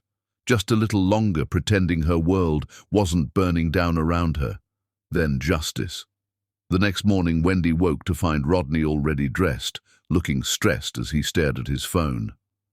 "Everything okay?" she asked. "Fine, just some issues at work." He kissed her forehead absently. "I'll be home late tonight.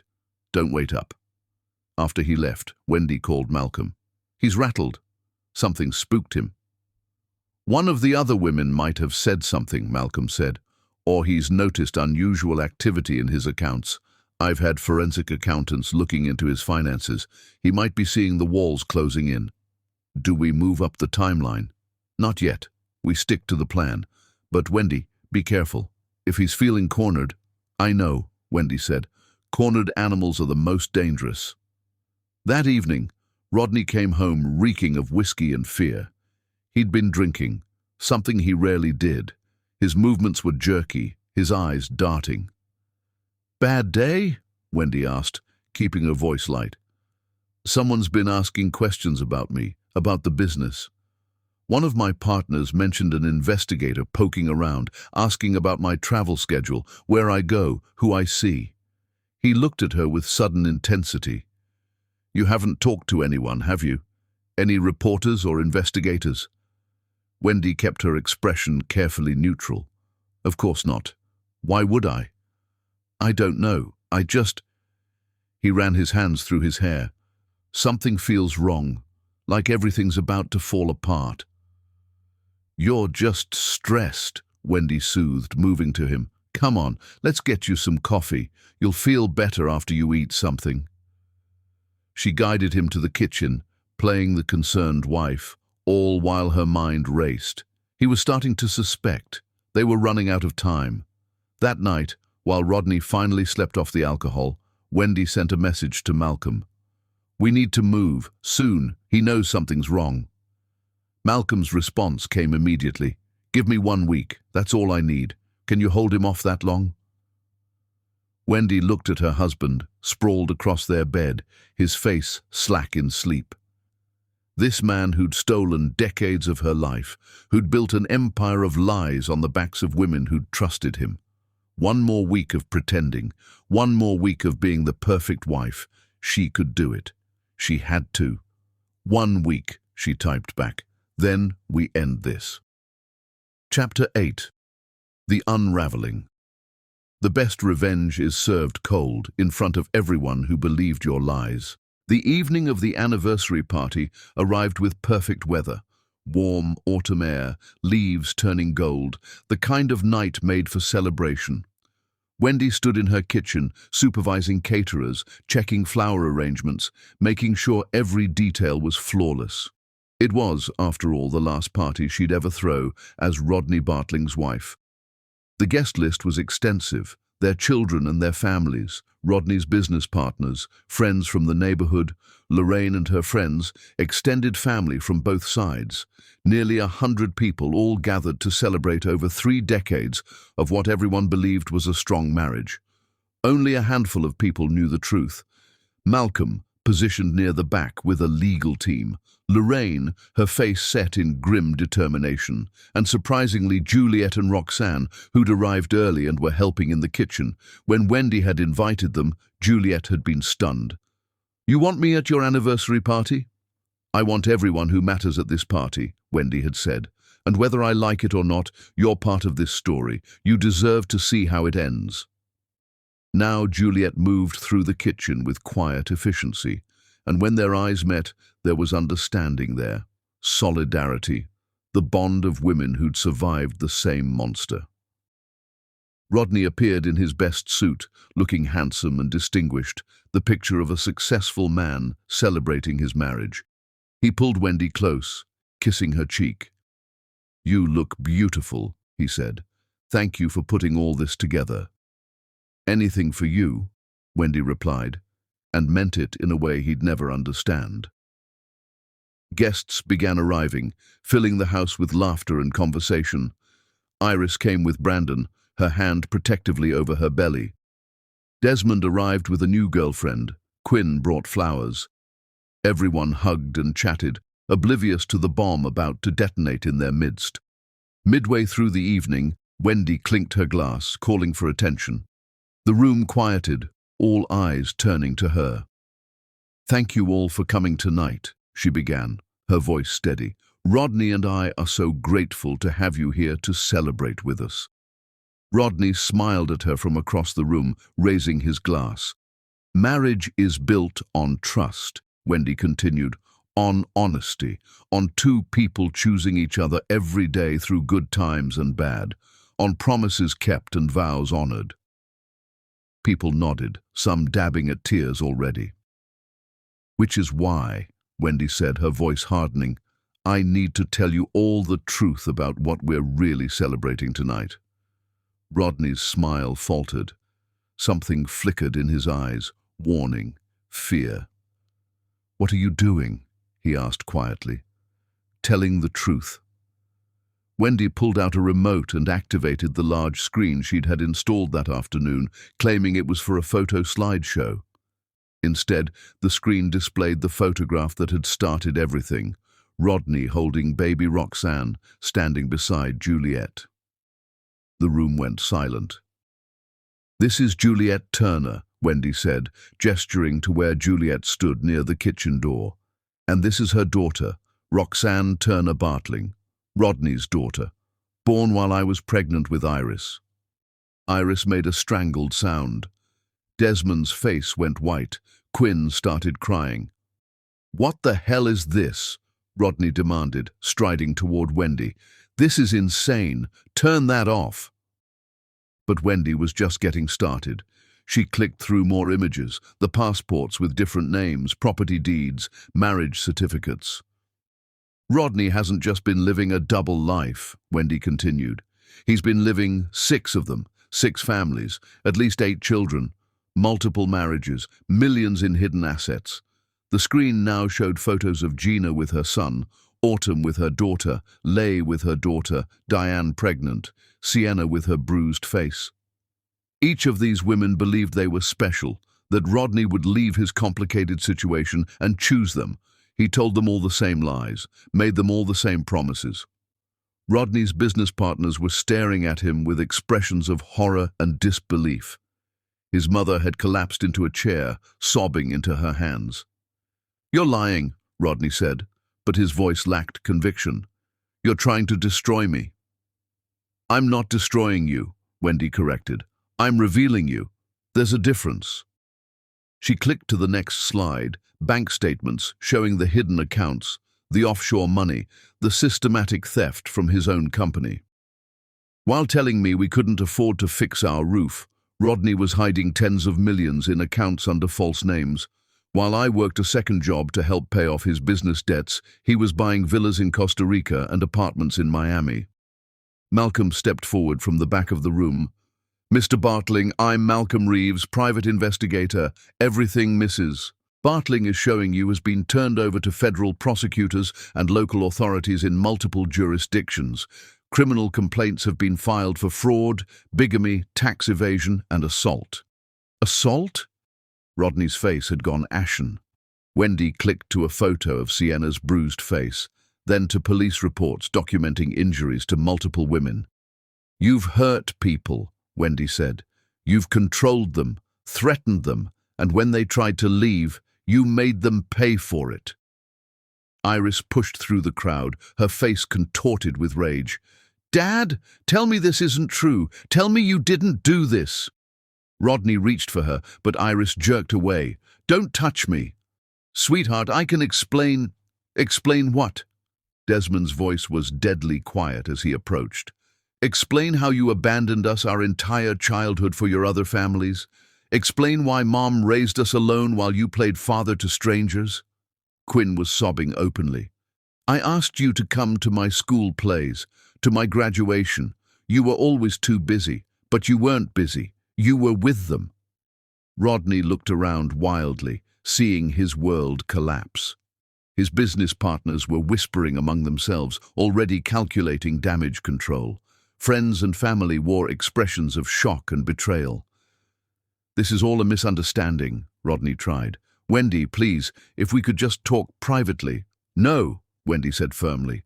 No more private conversations. No more lies told in quiet rooms where no one can hear. Everything happens in the light now. She clicked to the final slide. Information about Camila Vega's death. There's also the matter of a woman who threatened to expose you and died in a suspicious boating accident. Her sister, Rosa Vega, has evidence suggesting you were there the night she died. And Nina Redmond, missing since Seattle, police are reopening that case too. Rodney's mask finally cracked. The charming, confident businessman vanished, replaced by something desperate and ugly. You can't do this, he hissed at Wendy. I'll fight you. I'll destroy you in court. You won't get a penny. I don't want your money, Wendy said quietly. I want justice. For me, for these women, for our children who grew up without a real father. She pulled out a folder and handed it to him. Divorce papers. Already filed. I've secured a court order freezing your assets pending investigation. You can't access your accounts, can't sell your properties, can't flee the country. I also have restraining orders, Malcolm added, preventing you from contacting any of the women or children involved in this case. Rodney stared at the papers, his hands shaking. Then he looked up at Wendy with pure hatred. You bitch. You have no idea what you've done. I know exactly what I've done, Wendy replied. I've taken back my life. Police officers entered the house then. Malcolm had arranged for them to wait outside until the moment was right. They approached Rodney with handcuffs. Rodney James Bartling, you're under arrest for fraud, tax evasion, and assault. You have the right to remain silent. As they read him his rights, Rodney's eyes never left Wendy's face. She saw rage there and fear and something else, the dawning realization that he'd underestimated her completely. The police led him away while the party guests stood in shocked silence. Wendy watched him go, feeling nothing. No triumph, no satisfaction, just a hollow sense of finality. After he was gone, chaos erupted. Iris collapsed into Brandon's arms, sobbing. Desmond put his fist through a wall. Quinn sat on the floor, rocking back and forth. Lorraine appeared at Wendy's side, holding her up as her legs threatened to give out. You did it, Lorraine whispered. It's over. But it wasn't over. Not really. As guests filtered out, some in support, some in judgment, Wendy looked at her children, all of them broken, all of them betrayed, and knew the hardest part was just beginning. Healing. That was the work ahead. For all of them. Juliet approached hesitantly. Thank you for including us, for not making Roxanne and me your enemies. You're not my enemies, Wendy said. He is. And now the world knows it. Later that night, long after everyone had gone, Wendy stood alone in her kitchen surrounded by the debris of the party. Half-eaten food, spilled drinks, flowers wilting in their vases. Her phone buzzed. Messages from the other women, all of them who'd watched the live stream Malcolm had set up. Gina, you did it. You actually did it. Autumn, thank you for having the courage to start this. Lay, my daughter can finally have the truth. Diane, I'm not scared anymore. Sienna, I can breathe again. And finally, Rosa. Camilla would be proud. Wendy sat on her kitchen floor, surrounded by the ruins of her old life, and cried, not from sadness, but from relief. The performance was over. The lies were exposed. Tomorrow, she would start rebuilding. Tomorrow, she would help her children heal. Tomorrow, she would figure out who Wendy Crewson was when she wasn't Mrs. Rodney Bartling. But tonight, she just let herself feel everything she'd been holding back for weeks: rage, grief, betrayal, loss, and underneath it all, the first fragile shoots of freedom. Chapter 9. The Rebirth. Freedom tastes like air after drowning, sweet, sharp, and impossibly precious. Wendy's new apartment was small, just a one-bedroom in downtown Hartford, but it was hers. No ghosts of Rodney's lies haunted these walls, no memories of decades wasted on a man who didn't deserve them.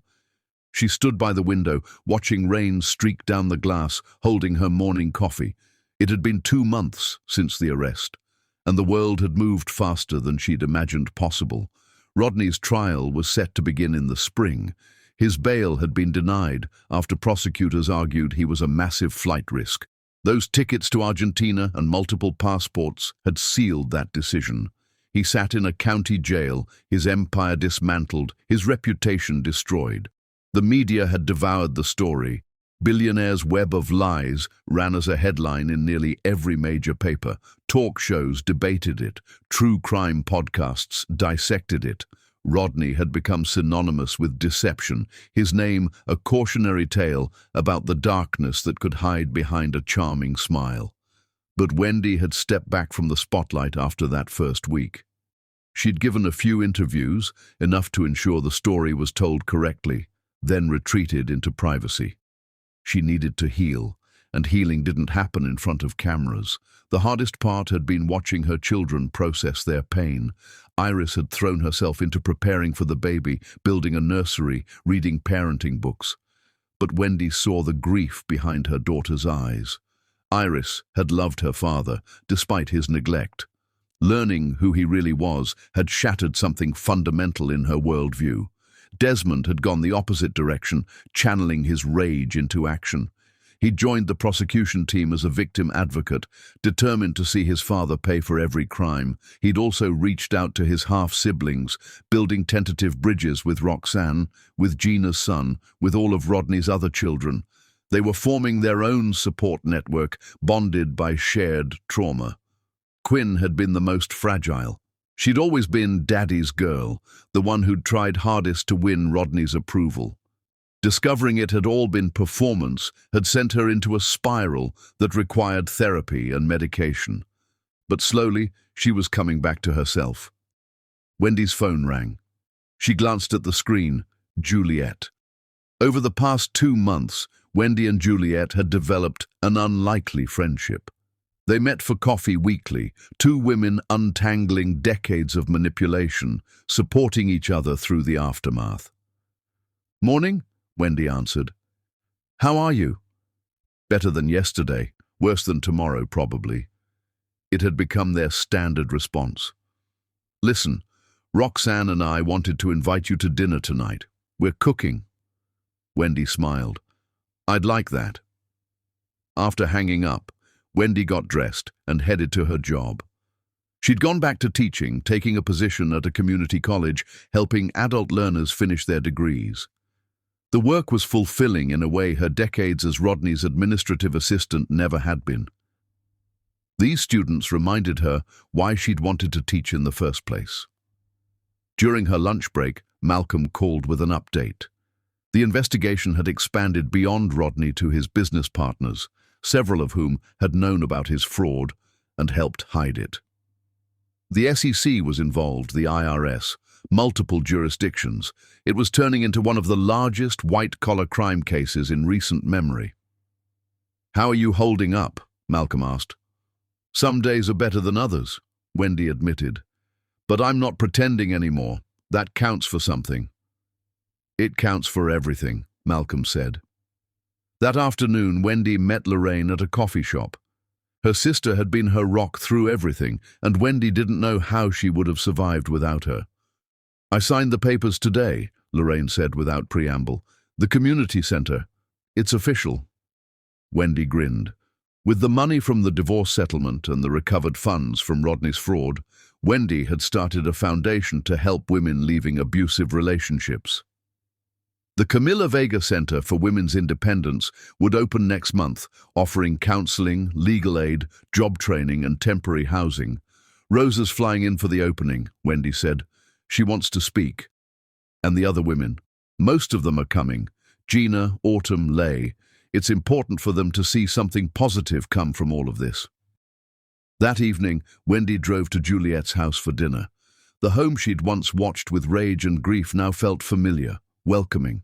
Inside, Roxanne was setting the table while Juliet stirred something that smelled amazing on the stove. "Wendy!"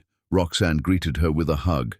"We made your favorite, Lorraine told us." Over dinner, they talked about everything and nothing. Roxanne shared stories about her new job at a graphic design firm. Juliet mentioned she'd started dating again, tentatively, fearfully, but trying. Wendy told them about her students, about one woman who'd gone back to school after leaving an abusive marriage and was now thriving. "That could have been any of us," Juliet said quietly. "If we'd stayed in those situations, if we hadn't found the courage to speak up." "We found it together," Wendy corrected. "That's what made the difference." After dinner, Roxanne pulled out her laptop. "I've been working on something. The website for the center. I wanted your approval before we launch it." The site was beautiful, clean, professional, with photos of the building and information about services. But what caught Wendy's attention was the Our Story page, which featured brief testimonies from all the women Rodney had victimized. "We thought people should know," Roxanne explained. "Not for sensationalism, but to show that this can happen to anyone, that you're not stupid for falling for someone's lies, that there's hope on the other side." Wendy's eyes filled with tears reading the testimonies. Each woman had written about her experience, her recovery, her determination to help others avoid the same trap. "It's perfect," Wendy said. Walking back to her car later, Wendy felt lighter than she had in decades. She was building something real, something lasting, not an empire of lies like Rodney had, but a foundation of truth that would help people long after she was gone. Her phone buzzed. A text from an unknown number. "Mrs. Bartling, this is Leon Hayes. We met briefly at Malcolm's office. I'm the trauma counselor working with the center. I wanted to reach out about possibly coordinating our efforts. Coffee sometime?" Wendy stared at the message. Leon Hayes. She remembered him, tall, kind eyes, soft-spoken. A widower who'd lost his wife to domestic violence and dedicated his life to helping other survivors. She typed back, "Coffee sounds good." "Tomorrow at 10. His response was immediate. "Perfect. Looking forward to it." Wendy smiled, sliding her phone back into her pocket. She wasn't looking for romance. Wasn't even sure she was capable of trusting someone that way again. But coffee with someone who understood trauma and healing? That felt safe. That night, alone in her apartment, Wendy spread out papers on her kitchen table. College applications. She was thinking of going back to school herself, getting a master's in education or counseling. At her age, it seemed absurd, but also liberating. Her whole life was being rebuilt from scratch. Why not dream bigger than she ever had before? A knock on the door interrupted her thoughts. Iris stood in the hallway, her belly noticeably larger now, her eyes red from crying. "Can I come in?" "Always," Wendy said, pulling her daughter into her arms. They sat on the couch, Iris curled against her mother like she used to as a child. "I saw him today," Iris whispered. "Dad, through the window at the courthouse. He looked so small, Mom. So broken." "Good," Wendy said, then softened her tone. "I'm sorry you saw him. I know that must have been hard. I wanted to feel something, anger or pity or even hatred, but I just felt empty." Iris touched her belly. "This baby will never know him, and I don't know if that makes me sad or relieved." "Probably both," Wendy said honestly. "Grief is complicated. You're allowed to mourn the father you thought you had while being angry at the man he actually was." They sat in silence for a long time, mother and daughter, both healing from wounds inflicted by the same man. "Do you think you'll ever be able to trust anyone again?" Iris asked. Wendy thought about the question carefully. "I think I'm learning to trust myself again. That's the first step. Everything else comes after." Iris nodded against her shoulder. "I want my baby to know you, the real you, the strong woman who stood up and said enough." "They will," Wendy promised. "And they'll know you too. My fierce daughter who's breaking cycles and building something better." After Iris left, Wendy returned to her college applications with renewed determination. She was done letting fear stop her, done playing small to make someone else comfortable. She was Wendy Crewson, not Mrs. Rodney Bartling, not a victim, not a survivor even, though that was part of her story. She was a woman rebuilding her life exactly as she wanted it, surrounded by other women doing the same thing. And that, she realized, was the truest form of revenge, thriving in the space where he'd tried to break her, creating beauty from the ashes of his destruction. Chapter 10. The Empire of Love. True power isn't built in boardrooms or bank accounts, it's forged in the courage to choose yourself.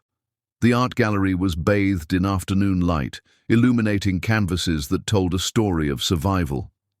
Wendy stood at the center of the room, surrounded by her paintings, bold, raw pieces that chronicled her journey from darkness into light. The opening had drawn a crowd larger than she'd anticipated. Her children stood near the entrance, Iris holding her daughter Camilla, named for the woman who'd almost exposed Rodney's crimes. Desmond with his arm around his girlfriend. Quinn, healthier now, smiling with genuine warmth. Lorraine moved through the crowd like a proud mother, pointing out her favorite pieces to anyone who'd listen. But it was the other women who made Wendy's throat tight with emotion. Juliet and Roxanne had designed the gallery's promotional materials, and they stood near their work, pointing out details to curious visitors.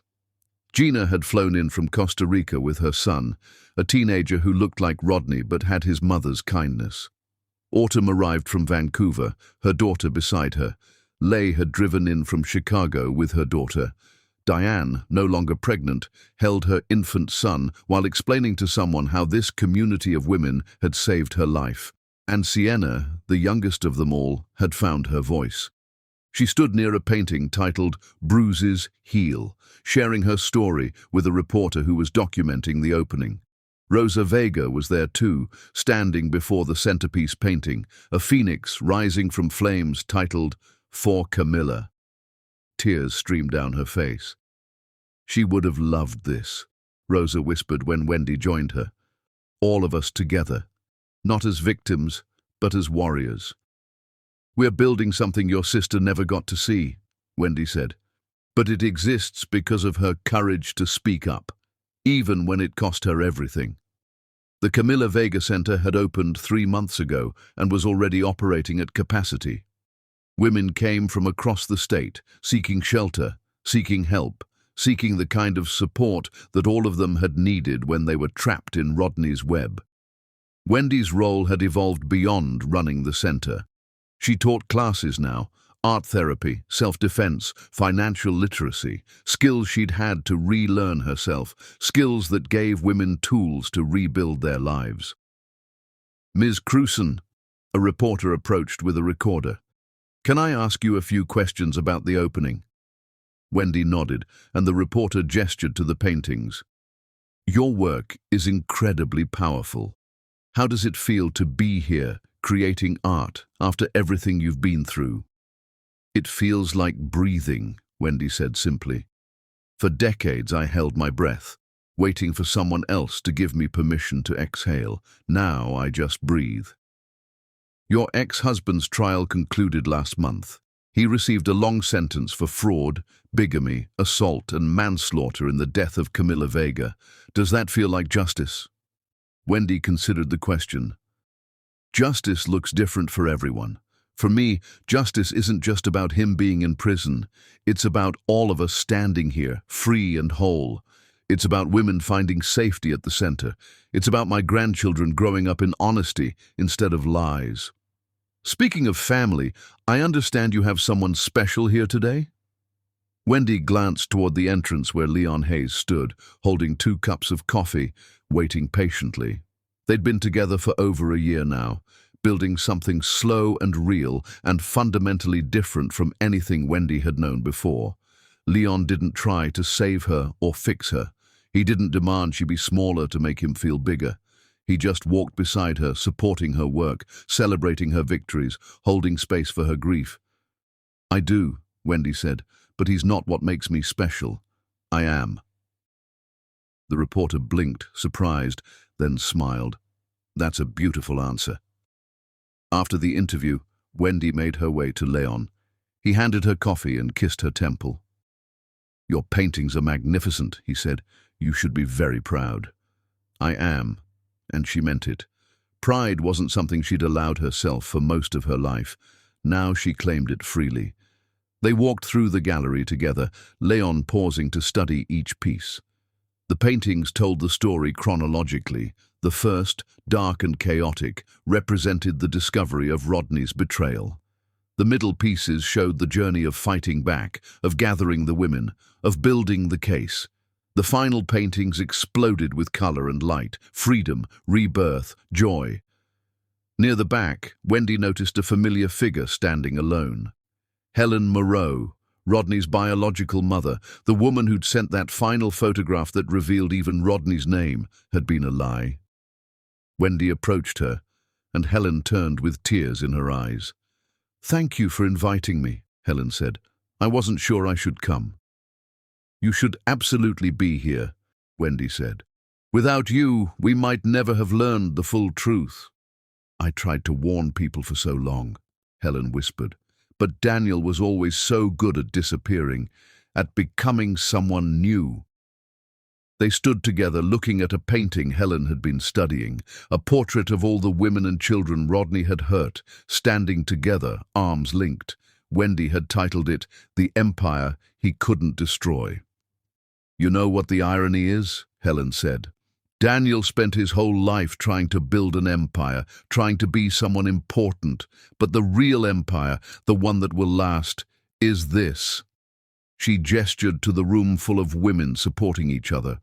"You built something real from his lies. That's power he never understood."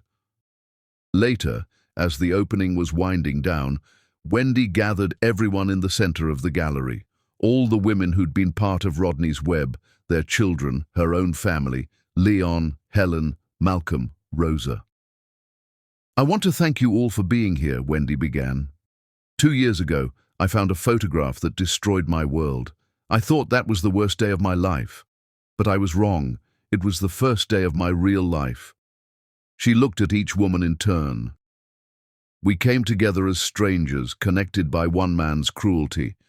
But we've become something more powerful than he could ever imagine. A family built on truth instead of lies. A family we chose." Gina stepped forward. "My son asked me yesterday what he should do if he ever meets his father after he gets out of prison. I told him he doesn't owe him anything. He's just the man who gave him DNA. His real family is here, in this room." Autumn nodded. "My daughter used to ask why her father never stayed. Now she knows it wasn't about her, and she has sisters and brothers who understand exactly what that feels like." Roxanne spoke next, her voice strong. "I spent my whole childhood wondering why I wasn't enough to make my father stay. Now I know I was always enough. He was the one who was lacking." Sienna, the youngest, had tears streaming down her face. "You all saved my life. I was so lost, so controlled, but you showed me I could be strong, that I deserved better. I'm in school now, studying social work. I want to help other young women who get trapped like I did." Iris adjusted baby Camilla in her arms. "My daughter will never meet her grandfather, but she'll know her grandmother is the strongest woman I've ever met. And she'll grow up surrounded by women who survived and thrived. That's the legacy that matters." Wendy felt tears spilling down her cheeks, but they weren't tears of pain anymore. They were tears of pride, of gratitude, of hard-won peace. Rosa stepped forward, pulling something from her bag. I have something for all of you. She handed out small pendants, each one bearing a phoenix symbol. Camilla loved phoenixes. She used to say that's what she was becoming, something beautiful rising from ashes. She didn't live to see her transformation complete, but all of you did. Wear these and remember, we don't just survive, we rise. One by one, the women fastened the pendants around their necks, a symbol of their shared journey, their collective strength. As the gathering broke up, Leon approached Wendy quietly. "There's someone outside," he said. "He's been standing across the street for the past hour. Says his name is Thomas Moreau." Wendy looked at Helen, who'd gone pale. "My other son," Helen whispered. "Daniel's older brother. I haven't seen him in 30 years. Wendy walked outside, Leon close behind her, and found a man in his 70s standing on the sidewalk. He had Rodney's eyes, but his face was weathered with genuine age and what looked like regret. "Mrs. Bartling?" His voice was rough. "I'm Thomas Moreau. Daniel was my younger brother." "Was?" Wendy asked. Thomas pulled out an envelope. "The prison called me this morning. Daniel died last night, heart attack in his cell." The words hung in the air. Rodney was dead. The man who'd destroyed so many lives, who'd spent decades building empires of deception, was gone. Wendy felt nothing. No grief, no relief. Just emptiness, where anger used to live. "I'm not here for sympathy," Thomas continued. "I'm here because before he died, he asked the prison to deliver this to you." He held out the envelope. "I volunteered to bring it. I wanted to see the woman who finally stopped him." Wendy took the envelope but didn't open it. "Why did you disappear from his life?" "Because I saw what he was becoming when we were teenagers. The lies, the manipulation. I tried to help him, but he was too far gone. So I left and never looked back. Maybe I should have done more. Or maybe he would have destroyed you too," Wendy said. "You can't save someone who doesn't want to be saved." Thomas nodded, then looked past her to the gallery where the women were visible through the windows. "Is it true? All those families he built?" "Yes." "And they're all in there together, supporting each other?" "Yes."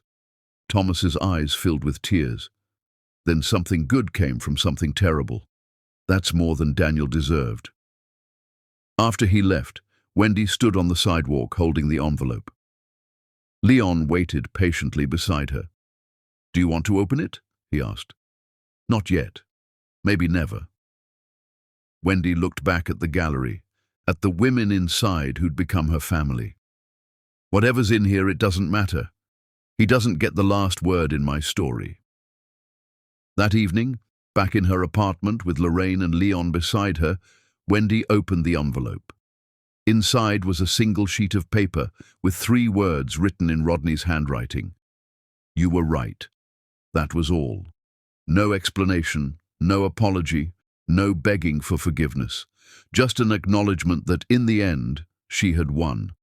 Wendy read the words once, then folded the paper and placed it in a box with the original photograph from the briefcase, the one that had started everything. She sealed the box and put it on a high shelf. "That's the past," she said. "I'm done living there." The next morning, Wendy woke early and drove to the cemetery where they'd buried Rodney. There was no headstone yet, just a temporary marker with his name. Wendy stood at the grave alone. She didn't pray, didn't cry, didn't say goodbye.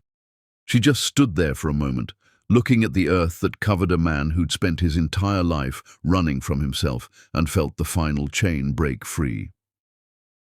"You spent your whole life trying to be someone you weren't," Wendy said quietly. "Building fake identities, fake families, fake empires. You thought that made you powerful. But real power is standing in your truth even when it's ugly. Real power is choosing yourself without destroying others. You never learned that." She turned and walked away, her steps light, her shoulders straight. Back at her car, she found a message from Juliet. "The center just received its largest donation yet. An anonymous benefactor gave $500,000 in Camilla's name.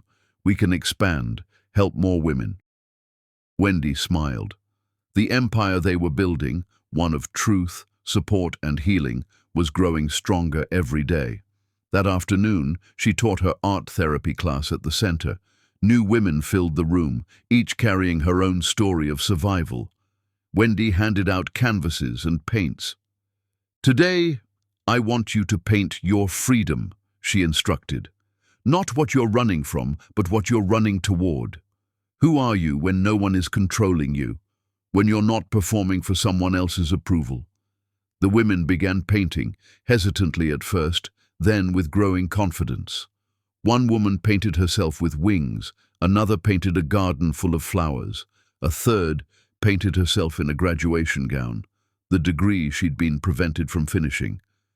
These were the real empires, Wendy thought. Not buildings or bank accounts, but the reclaimed dreams of women who'd been told they were nothing. That evening, Wendy met her children for dinner. They'd asked for family time, just the four of them. "Dad's dead," Desmond said bluntly once they'd ordered. "I thought I'd feel something, but I don't." "I feel relieved," Quinn admitted. "Is that horrible?" "It's honest," Wendy said. "You're allowed to feel however you feel. There's no right way to grieve someone who hurt you." "Do you think he ever loved us?" Iris asked, the question they'd all been avoiding. "Any of us? Or were we just props in whatever game he was playing?" Wendy thought about this carefully. "I think Rodney loved the idea of having families. Plural. I think he loved the power it gave him, the validation. But did he love any of us the way family should be loved? With sacrifice and presence and honesty? No, he didn't know how." "Then we'll just have to love each other enough to make up for it," Desmond said. "Us and our half-siblings, and all those women at the center, we'll be the family he never was." Weeks passed. The gallery show ended, but Wendy's paintings had sold for enough money to fund scholarships for women at the center. She enrolled in graduate school herself, pursuing a degree in art therapy. On a crisp morning, Leon took her hand across the lunch table. "I have something to tell you," Leon said. "I've been offered a position in California, directing a trauma center out there. It's a huge opportunity." Wendy's heart sank for a moment. Then she caught herself. "That's wonderful, Leon. You should take it." "I want you to come with me," he said quickly. "But not because I'm asking you to follow me, because I think you'd love the program there. They're looking for an art therapy director. I mentioned your work and they're interested in interviewing you." Wendy stared at him. "You're not asking me to give up my life to follow you. I'm asking you to consider if a new opportunity aligns with the life you're building. If it does, great. If it doesn't, I'll stay here or we'll figure out long distance." "But Wendy, I will never ask you to make yourself smaller for me. That's not love." Tears spilled down her cheeks. This was what partnership looked like. Not possession, not control, but two whole people choosing each other without losing themselves. "I'll think about it," she said. "And whatever I decide, it'll be my choice." "That's all I want," Leon said. That night, Wendy called an emergency meeting. Juliet, Roxanne, Lorraine, and Rosa. She told them about California. "What do you want to do?" Juliet asked. "I don't know yet," Wendy admitted. "Part of me wants to stay here, keep building what we've started, but part of me wants to see what else is possible. I spent so many years in one place, trapped. The idea of choosing to move on my own terms feels like freedom." "The center doesn't need you physically here to exist," Rosa pointed out. "We've built something sustainable. You could consult remotely, visit regularly. The work would continue." "And honestly," Roxanne added, "seeing you choose adventure, choose possibility, that's inspiring. That's the example we all need." Lorraine was quiet for a long moment. "I think you should go," she finally said. "Not because I want you to leave, but because I want you to live, really live. You've spent enough time being afraid. Time to be brave." 2 months later, Wendy stood in her nearly empty apartment, boxes packed and labeled. Her children had already said their goodbyes. The women from the center had thrown her a going-away party, celebrating not her departure, but her courage to keep growing. Now, on her last morning in Connecticut, Wendy drove to one final place, the house she'd shared with Rodney. It had sold quickly, bought by a young family with children and dogs and honest laughter. She parked across the street and looked at the place where she'd spent decades playing a role. A little girl ran out of the front door, chasing a puppy, her parents following with coffee mugs and genuine smiles. The house was alive again with real love, real family. Wendy smiled and drove away for the last time. On the highway heading west, Leon in the passenger seat, Wendy felt something settle in her chest. Not happiness exactly, that was too simple a word, but contentment, peace. Her phone buzzed with messages from the group chat. Gina sending photos of her son's soccer game, Autumn sharing news that she'd started dating again, Lay posting about her daughter's achievement, Diane celebrating her thriving baby, Sienna announcing her acceptance into grad school, Juliet and Roxanne planning a trip to visit. They were all moving forward, all building lives based on truth instead of lies, all refusing to let one man's betrayal define them forever. "You okay?" Leon asked, glancing at her. Wendy looked at the open road ahead, at the vast possibility stretching before her, and smiled. "I'm more than okay," she said. "I'm free."